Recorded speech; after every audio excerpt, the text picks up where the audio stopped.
Now, before we get into this content, it's important for those that are new to the channel to understand that this is a big deal for me. I do not fall in love with projects quickly, and I do not give up or lose conviction in projects quickly. If I'm coming to the decision that I'm giving up on a project, it means something fundamental has changed. A lot of you guys have always asked me, what's going to make you sell? I've seen prices fall from the top of the market down to the bottom of the market, but I continue to hold. I have diamond hands, right? I believe in the projects that I hold, but what is it that is making me lose hope on two specific projects that going into 2023, I am looking to offload if nothing changes? Now, we're going to get straight into what these two projects are. Smash the likes, don't forget to subscribe. Before I tell you, comment below which ones you think they are, and let's see how many of you get that right. We've got to understand, what does it mean to have conviction? Conviction is the ability to ignore all FUD. Now, these two projects, I've managed to ignore all FUD.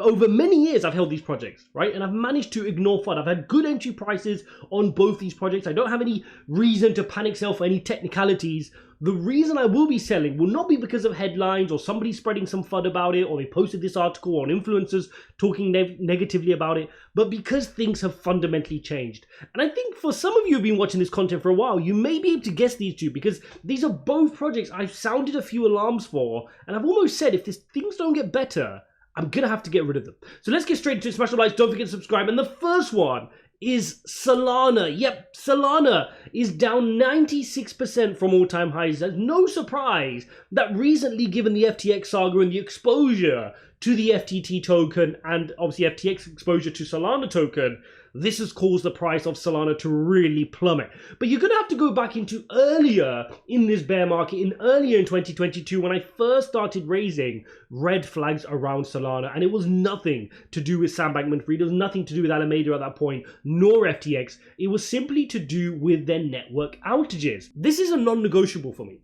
If we have a layer 1 solution which is struggling with the basic premise of network outages, this is not a joke, right? When we're investing in projects like Phantom or any other good layer 1 solution like Cardano or Ethereum or even layer 2s with Polygon Matic, it really is not acceptable for the network to have outages. It's like arguing what's a better car, Ferrari or Lamborghini, but then one of them breaks down 4 times on the motorway in one day. Right, it's not acceptable. And Solana has had 5, well, this is being generous. They've had at least 5 major network outages since 2020. And at least 3 of those major network outages have happened this year in 2022. So safe to say, you cannot blame all of this fall in the Solana price just down to the FTX saga. Now, that obviously has not helped. They had huge ties with Alameda. A lot of the reasons Solana were boosted up were because of the fact that Alameda were involved. People would see Alameda. Alameda was known as this amazing fund at the time, and that meant people had conviction in Solana, which carried through from the conviction people had for Alameda. But this goes deeper, right? This goes deeper to the fact that they haven't managed to solve their network outages.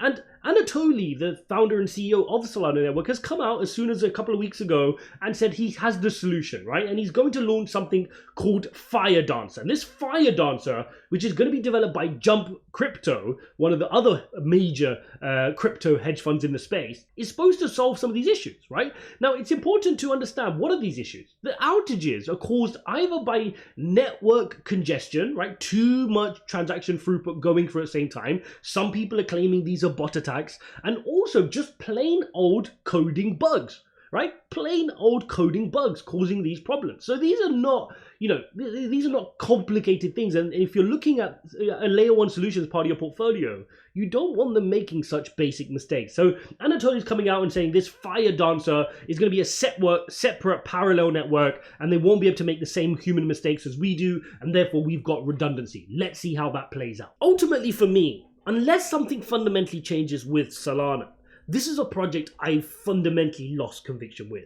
Now, a lot of you have asked since then, because I've already given clues around me losing conviction in Solana, why am I holding the project? Well, I did get in at a cheap price. And this reminds me of another point I want to make with you, is there are a lot of people holding Solana that have got in at a super cheap price. You've got to remind yourself on the journey that Solana's been. It's gone from pennies up to over $250, right? And there are majors, no surprise, there are major billionaires who hold, and funds who hold huge amounts of Solana, which they had access to at pennies on the dollar compared to where average retail investors were. Me as a retail investor, even I got in early. I know people who have then been buying it in the hundreds, in the 200s, in the 250s. It's going to be really, really hard for Solana to get back to any of those levels. And in order for them to do so, they're really going to have to be this rising phoenix. Now, I'm not saying that's not a possibility, but is it probable, right? Is it something that we can sit there pragmatically and say, am I going to invest emotion, time, energy, and my funds into a project like Solana, which at the same time is fundamentally flawed in terms of their technology with no signs of a real solution yet?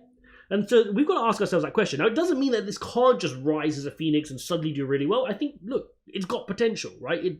Overnight, the developers haven't gone anywhere. Overnight, the fact that it's still a really fast blockchain hasn't gone anywhere. But it is that kind of a McLaren of layer one blockchains, right? They're going to move fast and they're going to break things. They're not safe. They're not trying to do things in a methodical manner. They've shown that they really couldn't care less almost about the downtime. They're going to have multiple major outages, but they're just focused on moving fast, making sure they've got extremely fast blockchain, which allowed them to be, second to Ethereum in the peaks of 2021. So that's my first one. Solana, huge major problems with the outages, and obviously the FTX was just the opposite of a cherry on a cake, just nailing them towards the back end of this year. Unless something major changes, I will be looking to, well, I'm definitely pausing, right? I'm not buying any more. I made that very, very clear, even though the price is in, DCA territory. If you believed in the project, clearly I do not believe in the project, which is why I'm not allocating more funds to it. I've got a low cost basis. I'm going to let it ride early in Q1. If I do not see anything improve, I'm going to make an update video on selling this project, because at the moment, I can't be wasting emotional bandwidth in this project. I need to go find the next project instead of just sitting there holding a bag and saying, hopefully it's going to go up. Because remember, even if we do see pumps in the Solana price, there's a lot of people with huge bags who'll be looking to offload. So you're going to have this constant sell pressure on any little pump going into 2023 on Solana. Does that mean if I sell in 2023, I'll never come back in again? No, absolutely not, right? You've got to detach your emotions. That's why I'm making this video here. Because you cannot get married to a project. You've got to have high conviction. You can't just jump and fall in love straight away. You've got to do your research, believe in it. But when it fills the threshold of what you need to have conviction in a project, you go for it. But if any of those changes, if any of your red line changes, things like outages, things like major people of the team moving, or the project pivoting and moving to a different type of project, which didn't even make sense, these are major red flags, which make me feel like I'm ready to offload a project. Next up, and again, this won't be a surprise to many of you, the second project, which I'm starting to lose conviction in, and it's difficult to make this video, is Algorand. Yep, Algorand. And I've got to caveat this by saying this is such a talented child, right? It's like looking at this really talented young footballer, but for whatever reason, they cannot just seem to piece it together. And they just don't have that wow factor. For whatever reason, people are not building an affinity to it. And this is really, really frustrating. Any of you who've been watching my content over a decent period of time will know that Algorand is an amazing bit of tech founded by amazing founders, Sylvan McCarley. They have a good team. They know what they're doing. It's an amazing technological piece, but they just couldn't figure out their marketing. They just cannot figure out the social element. And I've made videos about this before where people will laugh at the likes of Cardano having not had their smart contracts platform ready until this year. People will laugh at Dogecoin or Shiba Inu or even some of the scams. But what do they all have in common? What they have in common is they're able to get a group of people together to believe in a mission, to believe in a project, to believe in the end game of a token, and to buy into it with their hard-earned money. And for whatever reason, Algorand have been so focused on an impressive technology stack, on amazing throughput, on great block finality, on making sure that they're using pure proof of stake, which is a very novel solution, on making sure that they offset their emissions, things that other blockchains, like we just spoke about Solana, they can't even keep their network up, right? Let alone going into these degrees of amazing technology. But what Solana did figure out was their marketing. What they did figure out was how to get VCs on board. Obviously, we know FTX and Alameda was a bit more dodgier than that, right? It wasn't just a basic VC fund. But they managed to get people to buy into the project. And that's what the likes of Cardano and these other projects have. They have these cult-like followings. But for some reason, Algorand weren't able to do that. And I raised alarm to this early in the year. You have to go back to a video where I said, again, I'm going to sell Algorand unless this changes. But I did see a couple of changes which kept me holding on. And the first change was that they brought in Stacey Warden. They brought in a new CEO with a corporate traditional finance background, and that gave me confidence. That gave me confidence that they're moving to somebody who's been there, done that, and should come with a marketing hat ready to focus on biz dev, partnerships, and moving things along. And she started to do that. She got her feet under the table, she understood the project, and we started seeing some updates around some good biz dev. Now, what do I mean by good biz dev? Well, let's use a shining case study of 2022. Let's use something like Polygon.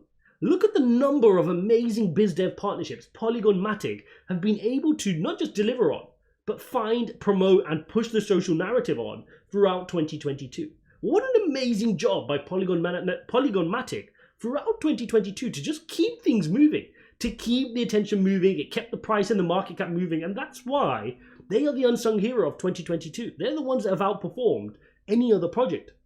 Not just in terms of price, but in terms of the feel and the notoriety you have around your project. People who hold Polygon are galvanized. More people have been introduced to it. More people know about it and believe in Polygon because of these little updates. But we cannot say the same for Algorand, right? Algorand, they did one big thing which got us excited, and that was launching the partnership with FIFA. And this was what I thought was going to be their first major biz dev partnership, and I was excited for the eyeballs and attention it could bring Polygon.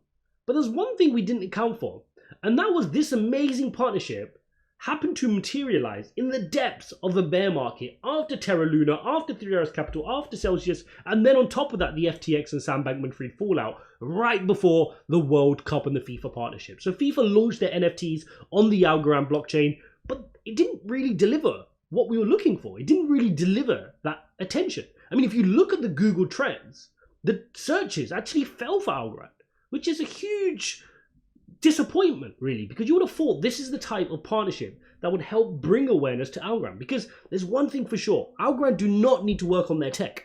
If they even just stop developing their tech for, I'd say 18 months even, I think they're still ahead of all the other larger layer 1 solutions. But what they need to figure out is this social element. And if we make no inroads into that, that's going to be a struggle. And that's going to be the point where I'm saying, you know what, I'm going to have to stop DCAing in on this. And I may have to think about diversifying my Algorand bag into other projects. And that's going to be a difficult moment for me. And I will make a separate video when I finally get to that realization. But there's one thing I'm waiting for to give Algorand a chance. And that is, I want to see how this new team and this new focus around marketing does during a little bit of a bull market. Because the changes they've made have been with the backdrop of a really painful 2022. So they've made the changes, they brought in Stacey Warden, they've tried to do some biz dev, they've made some partnerships such as the one with FIFA. But really, you can make any update, any major project can do an update and still struggle during 2022. And that's why Algorand is down 95% this year, right? When Bitcoin's down around 75, 76%, 95% this year. So to put that into context, Solana's taken a battering at 96%. Algorand's taken a similar battering despite doing the FIFA partnership, despite not having the FTX fallout that Solana had as well, despite not having the network outages that Solana had. So definitely been a difficult year for Algorand, and it's on my 2, which I'm looking to explore an exit opportunity in 2023 unless things significantly change. Now again, if I decide to bail on Algorand in 2023, will that mean I won't enter again in the future?